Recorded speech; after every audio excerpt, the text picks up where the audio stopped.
Okay, good morning, Professor David J. De Los Reyes.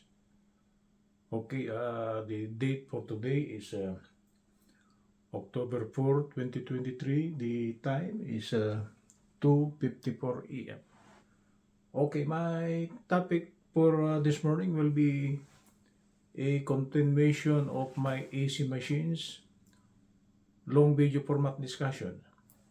And we are now on lesson number 30. So for those of you who are following me, we are now on lesson number 30. AC machines, a discussion on the parallel operation of transformers. Okay, let's proceed. The topic for this morning will be AC machines, lesson number 30. And the contents of the topic is example problem on parallel operation of transformers. Okay, this is actually a very important problem for electrical engineers or for those people who are working with the utility companies. They must have to know the value of the circulating current within their system, if just in case there is a time that the no load condition will occur. Because during the so-called no load condition, there will be a circulating current, okay, circulating among the distribution transformers which are connected in parallel. And they must have to know how big is that circulating current may be. Okay, let's proceed with an example problem. The following information is given for two transformers that are connected in parallel. The specification for transformer number 1, the rating is 10 kVA. Voltage specs 4600/230 volts, meaning the primary is 4600, secondary is 230. The value of the equivalent impedance referred to the secondary terms is 0.16 ohms for transformer number 1. Okay. For transformer number 2, the rating is 15 kVA, a little bit bigger. The voltage specification is 4485/230 volts, meaning the primary voltage is 4485, secondary is 230.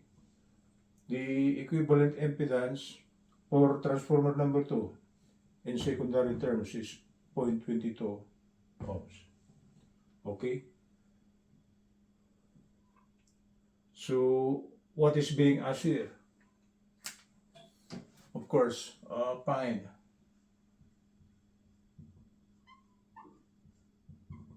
I sub C equal to. Okay, the problem is asking for the circulating current at the time of no load condition, during no load condition.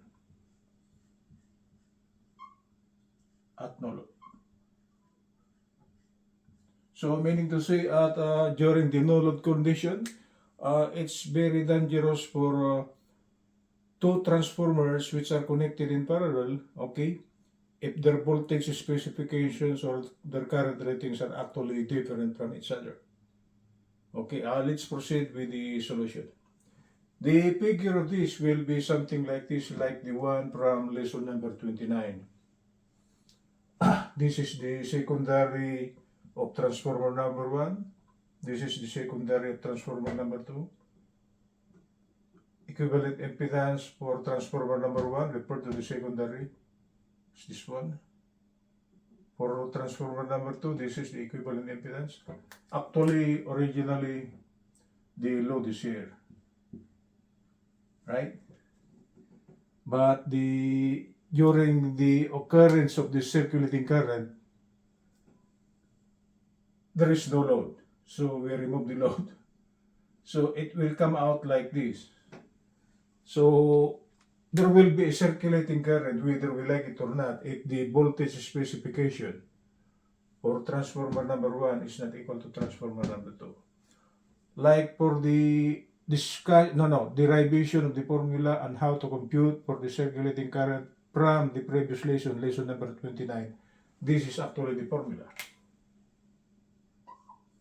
Okay. If the value of ratio of transformation number 1 is greater than the ratio transformation number 2, it falls under case number 2. Actually, I have presented that under case number 2, the circulating current will be counterclockwise. The driving current coming from transformer number 2 will be bigger than the current coming from transformer number 1. So this is the current coming from transformer number 1, current coming from transformer number 2. But if this is bigger, okay, whether we like it or not, this will go backwards. So actually in the derivation of the formula, this becomes negative because it contradicts the bigger current, right? So whether we like it or not, for case number 2, the direction of the circulating current will be counterclockwise, right? With the given specification, okay? Because if we try to test or compute for the value of A1 and A2, A1 is actually 4600 over 230. It is the voltage specs of transformer number 1. It is 20. For transformer number 2, it's 4485 over 230. 4485 over 230. If we try to take the ratio of this is a little bit lesser because the numerator is smaller than the previous one. So this is 19.5 and this is 20. Unluckily, A1, okay, got a value, A2 got a value, and if we try to look at it, they are different, right? So whether we like it or not, there will be a circulating current. Of course, they are not equal. Because if these two here are equal, E1 minus E2 will become 0. There will be no circulating current. Right? That's why the requirement for a perfect parallel operation is that the voltage spec should be the same for the circulating current to be 0. But since the two transformers here have different voltage specification, whether we like it or not, during the no load condition, according to this formula, okay, there is a difference, right? 20 minus 19.5, there's a difference of 0.5. So there's a little bit of circulating current that will occur, right? So according to the computation, this is 20, this is 19.5. So A1 is greater than A2. It falls under case number 2. Okay. And the direction of the circulating current is counterclockwise. How do we know it is counterclockwise? It is like this. For transformer number 1, I still on camera? For transformer number 1 at full load, we can compute for the primary current. Should be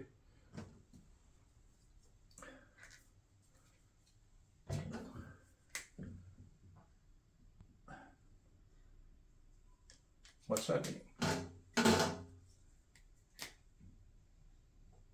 Volt ampere is EI, right?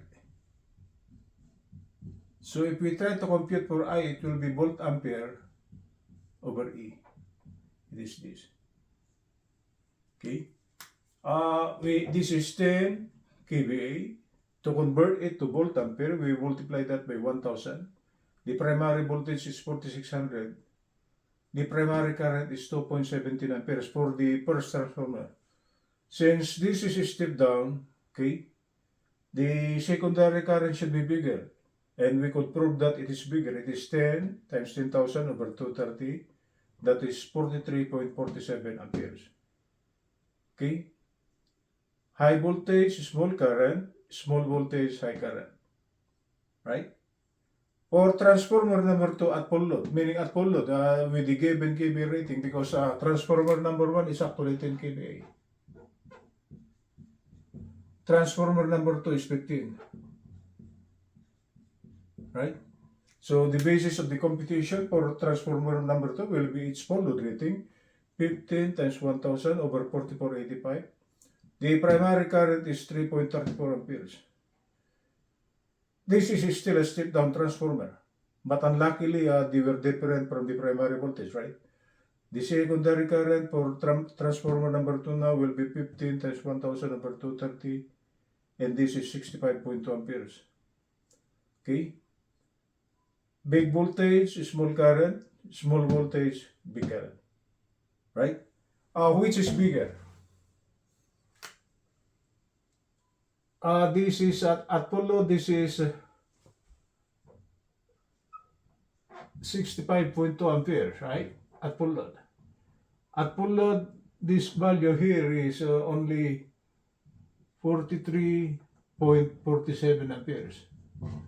So if these two currents will fight it out, okay, this one will be stronger than this one. So the flow of IS1 will be in the reverse direction, right? So that's why I say under case number 2, which is A1 is greater than A2, the direction of the circulating current will be counterclockwise. Why? This is 65.2, this is 43.47 at full load. Therefore, at no load, of course, there will still be a bigger, the current will still be bigger, right? That's why the direction of the circulating current is counterclockwise. That's the reason why I say that under case number 2, A1 is greater than A2. It falls under case number 2. Okay, the current will be counterclockwise. So, if we try to compute for the value of the circulating current, we will use this formula here. The derived formula number 2. Right? The absolute value of the circulating current for the given problem will be the product A1 minus A2, the difference, times BS over A1 times CE is 1 plus A2 C is 2. The values are all given. So this is now a direct substitution problem. So 20 minus 19.5 plus quantity times 230 all over 20. The ratio transformation number 1. CE is 1 is 0.16. Ratio transformation number 2 is 19.5. CE is 2 is 0.22. So simplifying this one, the value of the circulating current is 15.35 amperes. So this is 15.35 amperes. Okay?